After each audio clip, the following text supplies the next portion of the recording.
that they developed, and it's very encouraging as somebody that's seen them grow up and see how fine they've turned out and articulate that they are. And so on that note, we're going to sing 679. I know the Lord will find a way for me.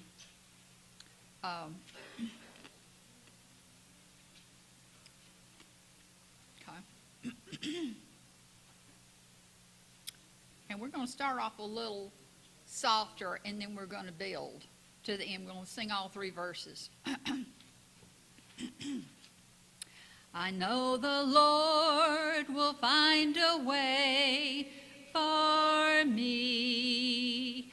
I know the Lord will find a way for me. If I walk in heaven's light, shun the wrong and do the right, I know the Lord will find a way for me. Wait a minute, we're going to go up a little higher. The Lord has said, go teach the word to all the world.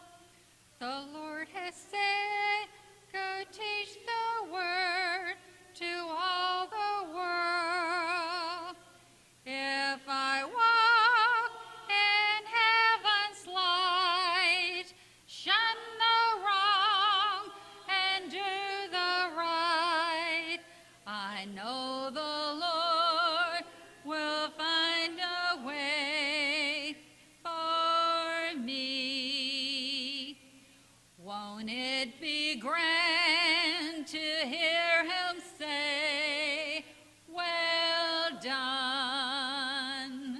Won't it be grand to hear him say, well done?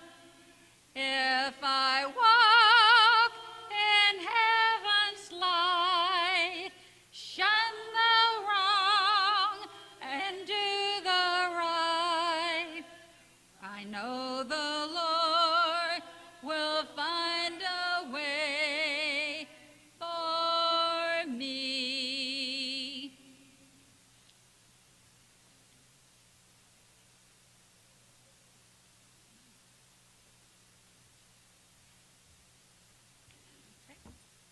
I'll be reading 1 Peter chapter 4, verses 12 through 13 and 16.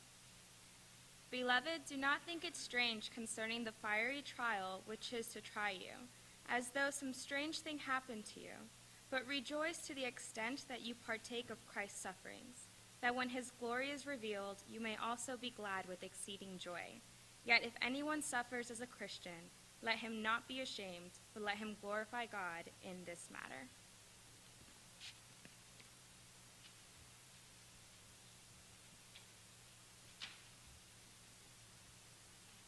Our next speaker is Aleta Bautista, who is a physical therapist, a mother to 2 daughters, a wife of 25 years. She regularly teaches Bible classes for young and older ladies. She'll be speaking about the struggles of being an empty nester.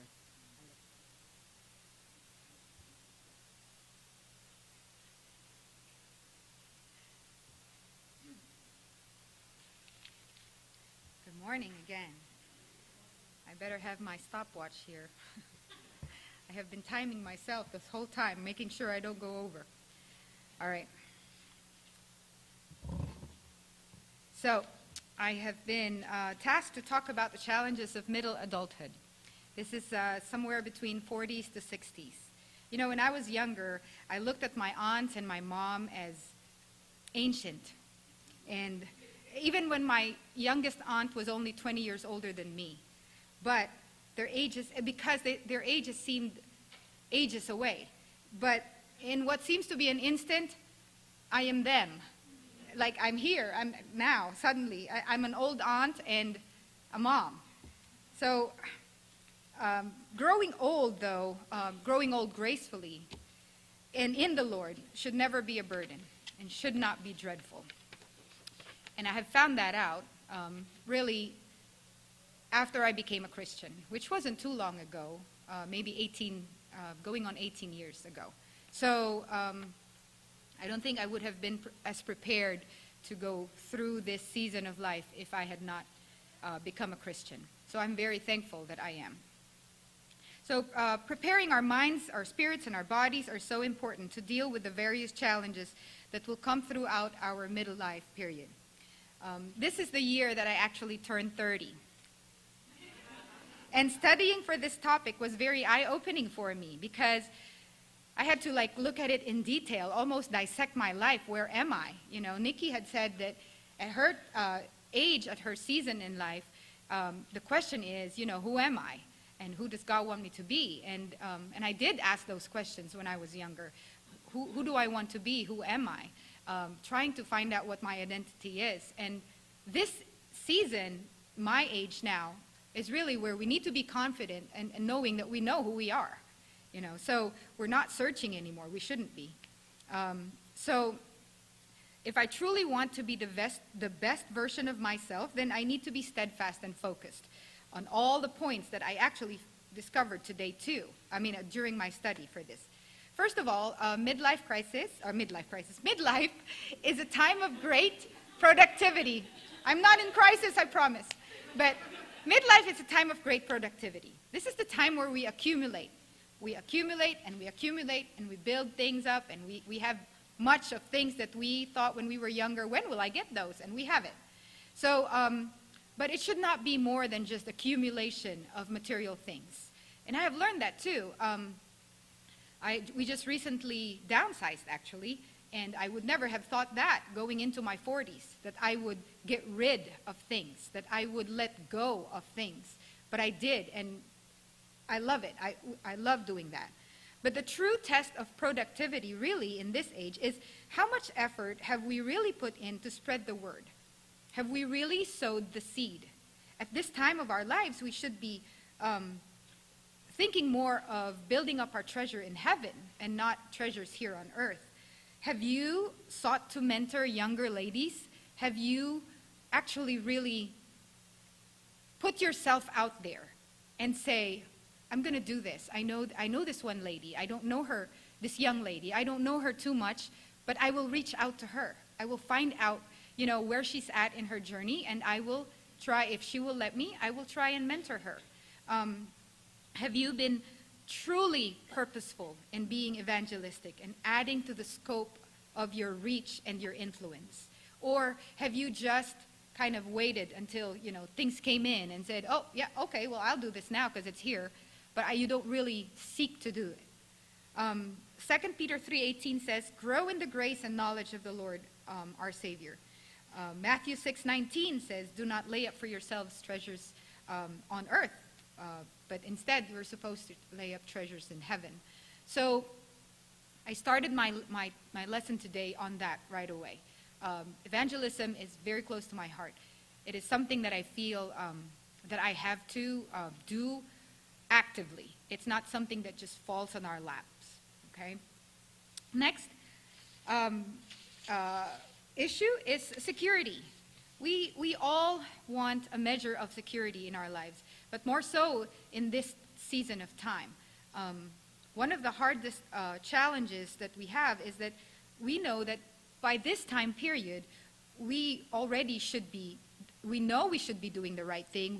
We should have reached a level of maturity. We should already feel secure about all our life choices. But sometimes it's still not uncommon for us to question ourselves. Sometimes we still second or even third guess our decisions. But why? Why do we do that? If our convictions are in the right place because we are guided by God's word, then there should be no doubt of what we're doing. There should be no, and if it's not, and if our decisions are not guided by God's words, then why isn't it? These are things that we need to be asking ourselves and doing a self-evaluation constantly to know that we really are on the right track. Romans 12:2 says, be not conformed to this world, but be transformed by the renewing of your mind.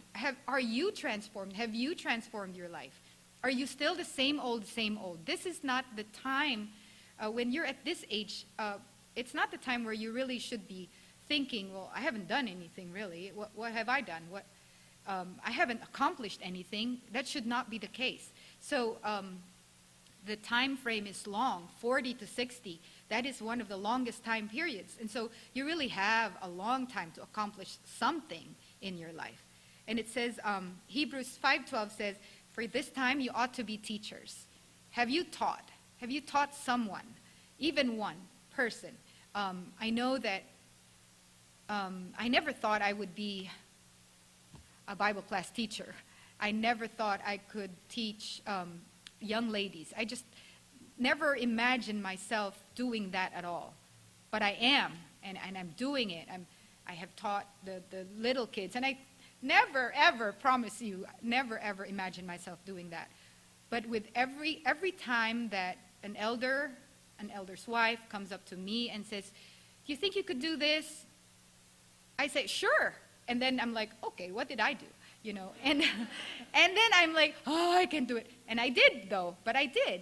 And so the same thing, the very first time I offered to do a personal Bible study, I didn't even plan on it. One lady came in as a visitor, and she was just saying that, oh, I really like it here. And she says that, yeah, it's interesting what the Bible says about certain things, when she was talking about what she had heard in the sermon. And then I said, I know, it is interesting. Would you like to have a Bible study? And like, as I was saying that in my mind, I'm like, what are you saying? Why are you saying that? Like, are you ready? You don't know. And then, but I was ready. I made myself ready. So stretch yourself out a little bit more and do it. You know, you need to be transformed, not conform. Next is dealing with children who are teenagers to young adults. This is a really big challenge. Let's just say that I've had my share, and my girls are good, but they're not all good. So there's always that stress that and I think it never goes away, that you may not have that you may not be doing a good job, or you may not have done a good job, but and you feel inadequate sometimes, especially when your children are starting to grow up and they're wanting to spread their wings, and you feel like they're not ready, and you're not ready to make them make decisions, but at the same time you're like, but they should make that decision and they should suffer whatever consequence. So it is hard, it is a challenge, where we had so much control and tight rein on them when they were younger, and suddenly we're like letting go of our grip, you know. So it is a time of reckoning, that we really are not as responsible for them anymore as they are for themselves. And this is how we are kind of in the background now, starting to just kind of make sure that we're just really just guiding them and giving them what they need, especially when we know that they really need it. Romans 8:28, and we know this verse, that all things work for good to them that love the Lord. And this has really helped me all the time with all the challenges that I've faced with my girls. I always say, well, I love the Lord. I know that he will watch out for the best, always for me. I may not think it's the best, but it is the best for me. So I have learned to trust that in dealing with my growing children and now young adult children, I have to trust that everything will work out for the good. The next one is marital stagnation. Honeymoon is definitely over, unless you were married at 40 or 41. But if you were married younger, like in your 20s or even 30s, yes, honeymoon is over. But does it really have to be over? The grass is greener where we water it. And so if we really want to get out of the marriage what we thought we needed to get out of marriage when we first got married, then we need to be working towards that constantly. The Proverbs 31 woman doesn't apply to a newlywed only. It applies all throughout. And so if we're thinking about ways to serve our family, serve our husbands, serve our children, when we were gung-ho at it when we were younger, then we should be as gung-ho at it even now. Proverbs 18:22 says, "He who finds a wife finds a good thing and obtains favor from the Lord." Well, finding a wife, yes, initially, when you first get married, your husband has found you. But are you still a good thing? Are you still a favor from the Lord? I mean, the Proverbs 18, this verse doesn't just apply to a newlywed. It applies to you now. You need to be that good thing that your husband has found all throughout your married life. Even that Proverbs 31:10-11, where it says, "Who can find a virtuous wife?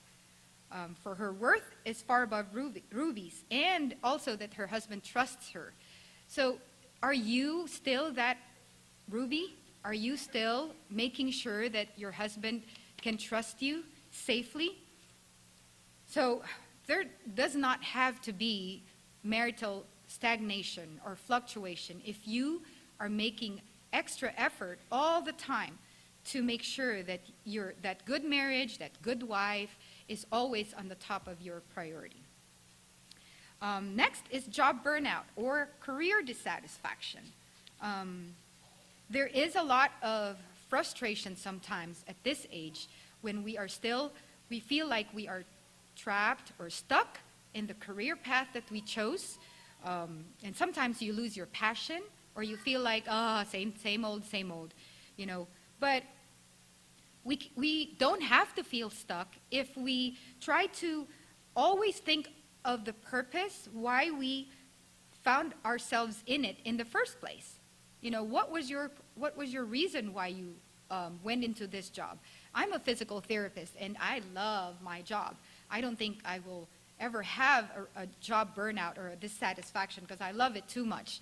And but I can't imagine others who may feel this way, though. And it is true for quite a few things, you know. But the important thing you need to remember is that when nothing else can motivate you, not the money, not the recognition, not the challenge, when all of those are gone and you don't feel those anymore, then you are looking at the wrong place for motivation. That is not what should motivate you when you are in your job. Proverbs 16:3 says, "Commit your work to the Lord, and your plans will be established." So if your work is to the Lord, what is to be dissatisfied about? Ecclesiastes 2:24 says, "There is nothing better for a person than he should eat, drink, and find enjoyment in his toil." So we need to find enjoyment in what we do. It's up to us. It's not up to our bosses. It's not up to our spouses. It's not up to our coworkers. We just need to find our enjoyment there, especially when we commit it to the Lord. And Ecclesiastes 9:10 also says, "Whatever your hand finds to do, do it with your might." And so whatever your job is, you need to never lose sight of the fact that you are doing an important job. You need to be able to do this, and these are things that the Lord is pleased with. And the next one is empty nesting. I went through this. I mean, not terribly, but I remember driving. I wasn't even a full empty nester then yet. My older one, who now lives in New York, she went to college away to Fort Myers, and I was driving to my first, during my day to go from patient to patient. And I was crying, and I'm like, what am I doing? But it's because, you know, this total change in your household, it's like sometimes it hits you. You know, you think you're ready, and then it hits you. It's like, it's never going to be the same. And there is that certain unhappiness and loneliness and also worry, of course. It eats at us sometimes because, you know, we don't know how are they doing, you know, all those things. I mean, they tell us they're fine, but of course we don't know the details anymore like we did before.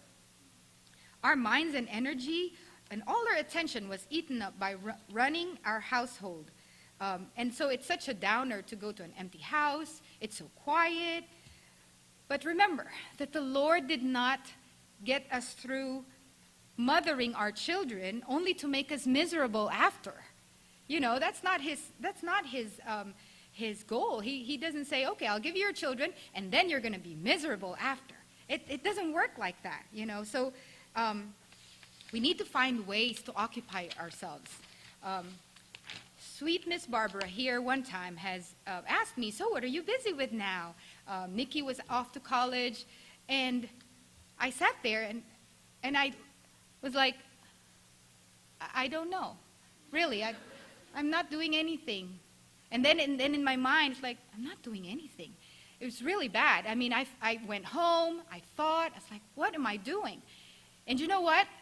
This whole 4 years that Nikki has been gone has been the most productive of my life here in this congregation. I never thought.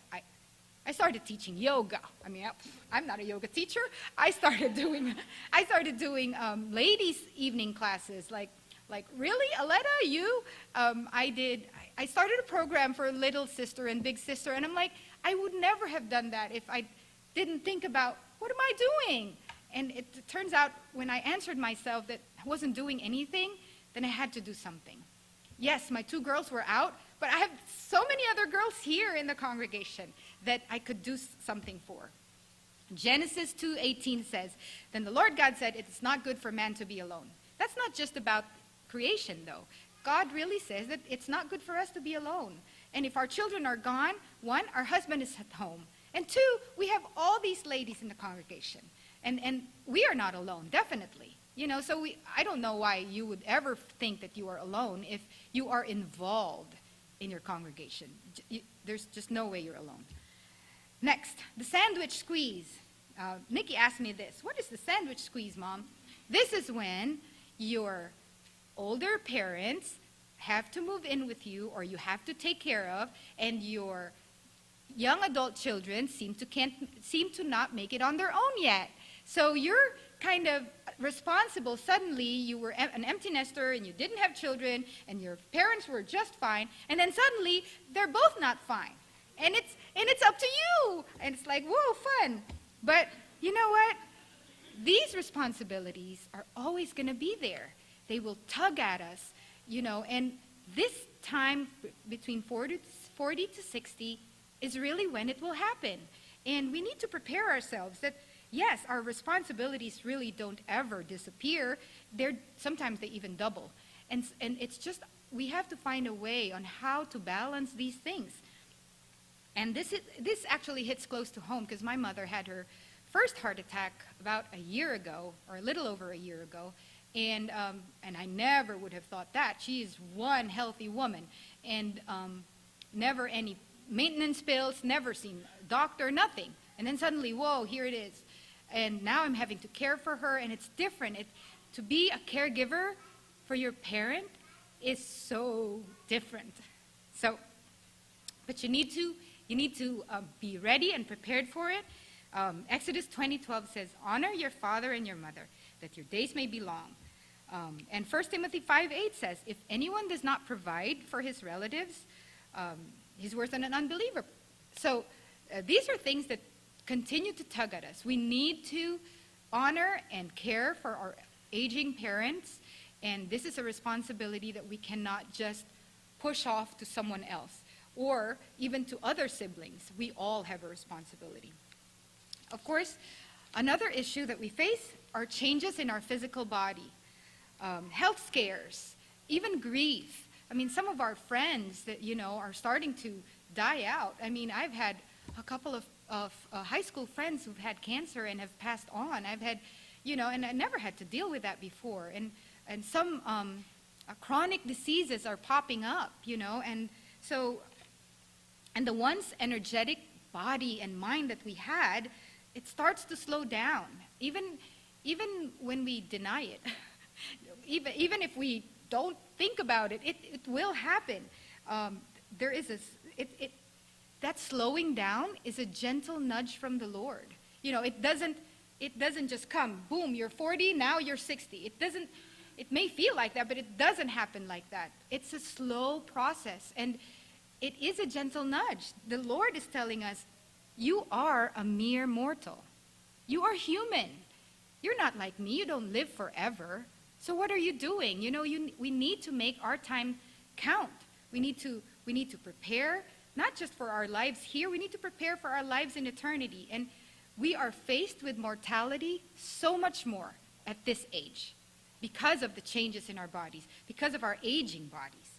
So we need to prepare for life beyond this earth, not just here. 2 Corinthians 4:16-17 says, "Therefore we do not lose heart. Even though our outward man is perishing, yet the inward man is being renewed day by day. For our light affliction, which is but for a moment, is working for us a far more exceeding and eternal weight of glory." I mean, how beautiful are those words? It tells us, just in that whole thing, it sums up exactly what I was saying.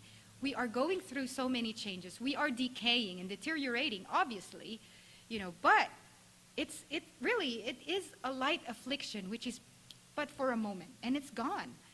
And what is that glory that we have prepared for? Or have we prepared for that glory, for going to heaven and being with him in eternity? We want to be in that place. In Revelations 21:4, it says, "He will wipe away every tear from your eyes, and death shall be no more." And then the next one, the last one, is grandparent. It is a joyful time, but it is still a responsibility, because we have the chance to admonish and teach our children's children. If God sees fit to bless us with grandchildren while we are yet at this age, this is the best age to have them. We are young still, but not too young, because if we're too young, then our children will be too young too. And then so we will be worried endlessly, were they really ready? But when we're at this age and we're older, we know, my children are also older. They are ready, and we have prepared them. But at the same time, we're not too old that we don't have any energy. We have enough energy. We can run around after them also. We have the energy to engage our grandchildren. And so it's a great time to be grandparents. Psalm 145:4 says, "One generation shall commend your works to another, and shall declare your mighty acts." Is your grandchildren's generation, are they going to commend your acts? I mean, they may not be mighty. They may be small. But will they talk about you and say, "Yes, my grandmother said this. Oh, yeah, my grandmother, did this and did all of these things and said all of these things." Just like in 2 Timothy 1:5, Timothy's grandmother, Lois, he taught Timothy, and she taught Timothy. And so these are things that we need to be purposing in our lives. It doesn't just happen automatically. But remember this, that regardless of how old we get, we should never lose the child within us. And I remember this all the time, that Mark 10 says, "Assuredly I say to you, whoever does not receive the kingdom of God as a little child will by no means enter it." So that little child should be in you, that pure heart, that open mind, always wanting to learn. We should embrace that. Just because we are in our middle life and going up to our older life, it doesn't mean that we should let go of that little child. Thank you.